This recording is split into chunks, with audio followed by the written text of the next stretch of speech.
8 அற்புதமான life hacks, அன்றாட வாழ்வுக்கான குறிப்புகள்.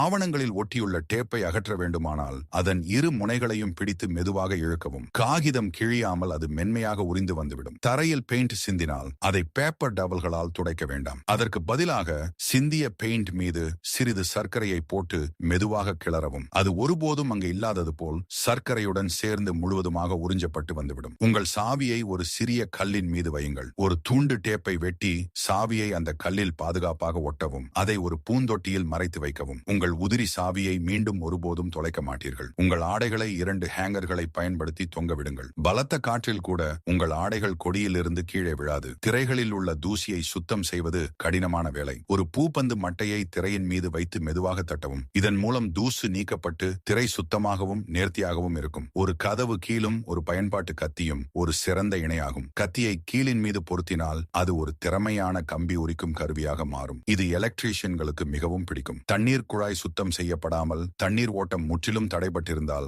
ஷவர் ஹெட்டை அகற்றவும். அதன் மேல் ஒரு புனலை வைத்து அதில் வெள்ளை வினிகரை ஊற்றவும். தண்ணீர் மீண்டும் புதியது போல் தெளிவாகவும் சீராகவும் ஓடும். ஒரு பாட்டில் மூடியை வெட்டி அதை ஒரு பையின், உதாரணமாக பால் கவர் மீது செருகவும். பையின் திறப்பை உங்கள் கையால் சரி செய்து மூடியை மீண்டும் திருகவும். பால் ஊற்றும் போது சிறிதும் சிந்தாமல் இருக்கும். பால் ஊற்றுவது இப்போது சுத்தமாகவும் எளிமையாகவும் இருக்கும். இதே மாதிரி இன்னும் நிறைய டிப்ஸ்க்கு ஃபாலோ பண்ணுங்க.